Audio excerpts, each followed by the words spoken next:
son visibles al microscopio. Y si esta condición no es tratada, ¿qué sabemos? Que es irreversible. Ahora, el Lincoln plano pilaris es importante por lo siguiente. Si bien lo vamos a encontrar con predominancia en el folículo piloso en el cabello, esto también se presenta en axilas, se presenta en las partes íntimas, por ejemplo en el vello púbico. Y es por eso que debemos hacer un diagnóstico diferencial con la alopecia androgenética, porque es usualmente confundida estos dos tipos de condiciones. ¿Sí? Por último, vamos a ver otra condición, que es la alopecia frontal fibrosante. ¿En dónde vamos a encontrar este tipo de pacientes? En pacientes postmenopáusicas que van perdiendo la línea frontal de forma simétrica y que esta línea de implantación va retrocediendo de forma progresiva. ¿Sí? Esta condición tiene una característica especial, que en algunos pacientes vamos a ver que empiezan a perder la cola de la ceja. En condiciones como la alopecia frontal fibrosante, que nos puede confundir, al igual que el Lincoln plano pilaris, si tenemos una duda diagnóstica, tenemos que basarnos en una biopsia. ¿Sí? Siguiente, por favor.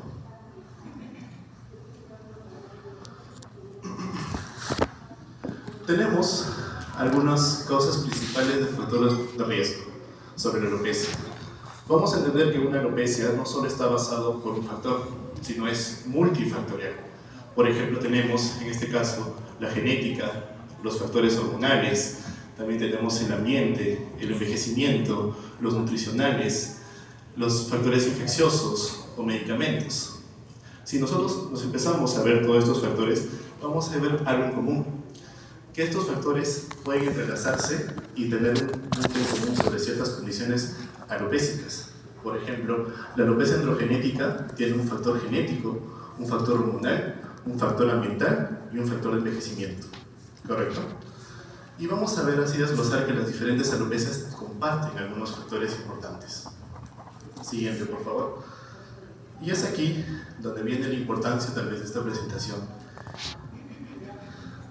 Cuando vemos el impacto psicológico de la alopecia, esta implicación psicológica suele ser subestimada. Estudios recientes revelan que las personas que sufren esta condición suelen tener depresión, ansiedad o incluso aislamiento social. Es entonces que la pérdida de cabello refleja la identidad de cómo se siente o cómo se percibe una persona. Es por eso que tenemos que tener en cuenta el impacto psicológico.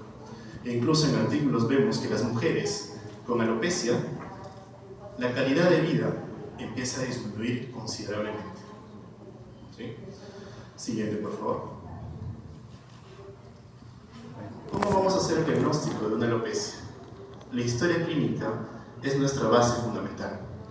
En la historia clínica tenemos que detallar puntos importantes como cuándo la aparición de la alopecia, si es agudo, subagudo, abrupto, crónico, progresivo, son puntos importantes a tener en cuenta. También tenemos que ver si hay condiciones genéticas, si el paciente tiene hábitos nocivos, como fumar, estrés, cómo maneja. También tenemos que ver la parte física, perímetro abdominal, fecha de última regla, cómo es su ciclo menstrual, porque todos estos factores influyen para determinar qué tipo de alopecia vamos a diagnosticar en nuestros pacientes.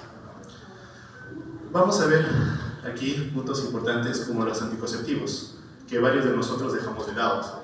Cuando hay personas que no responden a un tratamiento, tenemos que poner y entender puntos claves. Los anticonceptivos en mujeres, un ovario poliquístico, ¿sí? O en algunos casos problemas tiroideos o deficiencias nutricionales. Son puntos claves que hay que tener en cuenta. Siguiente, por favor. En la evaluación física también vamos a incluir algunos dispositivos importantes como es el ricoscopio. El ricoscopio nos va a ayudar a determinar la calidad del folículo, el patrón de la alopecia. Vamos a ver las características en diferentes áreas a nivel capilar. Entonces, es también importante un análisis de laboratorio que hay que tener en cuenta en estos pacientes. Como les decía, hay factores y hay estudios que nos indican que algunas alopecias comparten ciertas características en común. Por ejemplo, Si tenemos un paciente que no responde a tratamiento común o clásico, ¿qué tenemos que usar? Dosar esto, vitamina D o ferritina. Porque usualmente la mayoría de alopecias sufren de esta condición o sufren de esta deficiencia.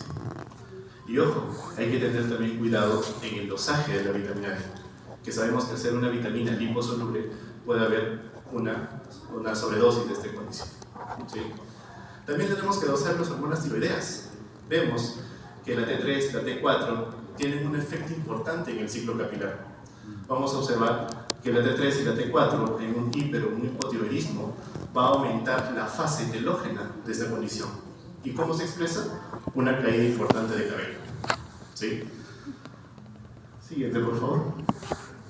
Cuando hablamos de un tratamiento farmacéutico, médico, el enfoque tiene que ir a los pacientes a un tratamiento específico. Nunca, ojo, estimados colegas, debe haber un tratamiento universal. Porque es muy distinto, y un ejemplo que siempre vamos a ver en la parte clínica de muchos médicos, incluso me incluyen en un inicio, que no distinguíamos o tratábamos de la misma forma a una mujer en edad fértil y una mujer en edad de menopausia.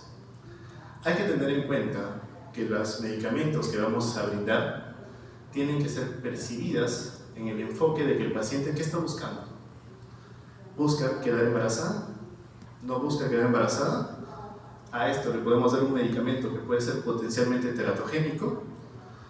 Hay que tener en consideración varios puntos. Es por eso que, por suerte, ahora en Perú tenemos farmacias magistrales, donde podemos elaborar medicamentos para diferentes pacientes. Entonces el tratamiento va a ser personalizado. Un ejemplo de esto, si nosotros hemos usado, pacientes vienen con antecedentes de un uso constante o crónico de minoxidil y no tengan respuesta igual que la finasteride, ¿qué tenemos que hacer? Buscar un medicamento que va a potenciar el efecto del minoxidil, por ejemplo el ácido retinoico o el transfutorio, que van a ser medicamentos que van a mover o digamos hacer que las membranas sean más permeables a estos medicamentos. ¿Sí? Vamos a ver también que es importante y vamos a tener medicamentos adyuvantes. Por ejemplo, en las alopecias autoinmunes vamos a tener corticoides sistémicos, tópicos, incluso tenemos inmunomoduladores actualmente para las alopecias que son alopecias autoinmunes universales.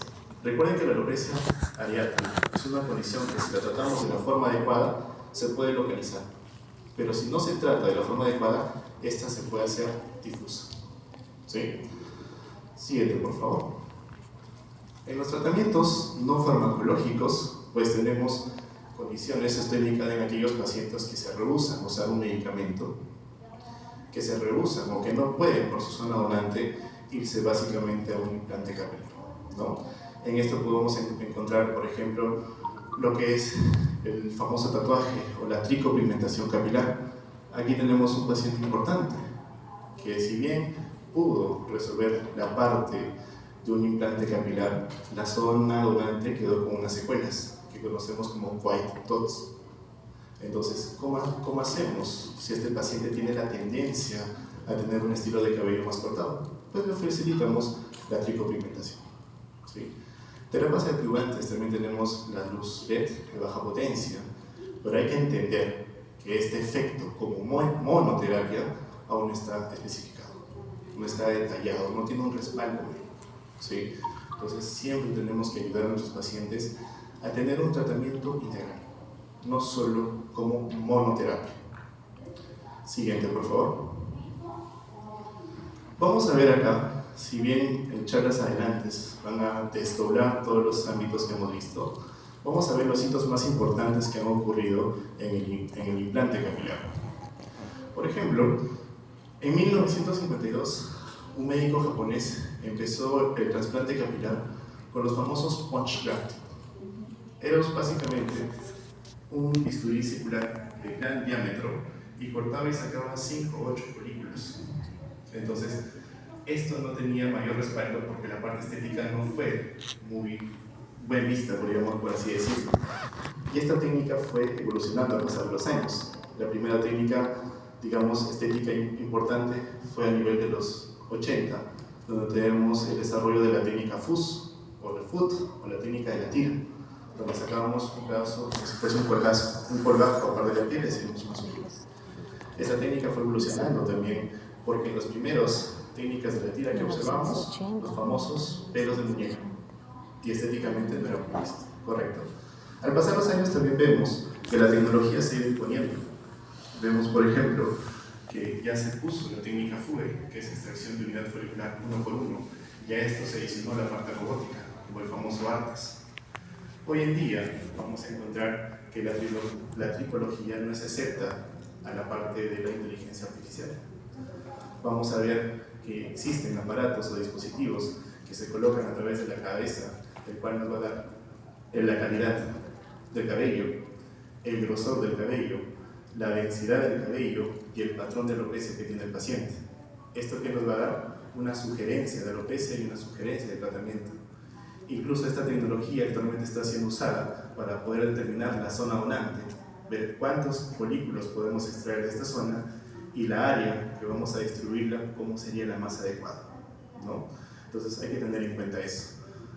Innovaciones que vamos a ver a nivel de la tricología, vamos a tener una empresa llamada Stenson Therapeutics, que básicamente aún sigue en estudio este tipo de condiciones, donde buscan las células pluripotenciales para que éstas después se puedan convertir o adaptarlas a un folículo piloso y estas después ser implantadas hacia los pacientes que tienen alopecia androgenética. Otro estudio que se está haciendo también es las células de clonación folicular. Se sacan algunos folículos, se hacen un estudio de los mejores y después se implantan en el paciente. Hay que tener en cuenta que son estudios que recién están, digamos, en inicios. Y les invito también que lean sobre la empresa GenAR. Esta empresa GenAR actualmente se está dedicando a mandar señales a través de vectores que van directamente al ADN de los folículos pilosos y que ocasionan, inhiben la expresión de algunos genes que están implicados en la alopecia androgenética. Entonces actualmente vemos que la tecnología siempre está evolucionando a nivel de la tricología. Siguiente, por favor. Y ya para culminar, les presento un caso. Este es un paciente que tuve en la clínica, un paciente de 28 años, ¿sí? Que él me refería que a partir de los 20 años ya empezó a perder cabello. Y a la mitad de su carrera tuvo que dejar por el impacto emocional que sufría.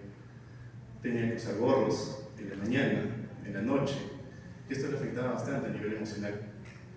Recuerdo cuando este paciente vino a mi consulta y me dijo: doctor, he perdido mi esencia, he perdido mi ser, no me gusta salir a la calle. Entonces, es ahí donde entendí que nuestra labor como médicos va más allá de lo físico. Nunca debemos subestimar cuán fuerte puede ser las palabras adecuadas hacia un paciente. Nunca debemos subestimar la empatía que debemos tener con estos pacientes y entender el efecto psicológico que puede tener la alopecia en estos pacientes. Entonces, estimados colegas, no solo tratemos el cabello. Ser empáticos no tiene solo el poder de sanar la parte física o la parte de la alopecia, sino también puede sanar este alma. Y eso, para mí, es la verdadera esencia de nuestra profesión. Muchas gracias.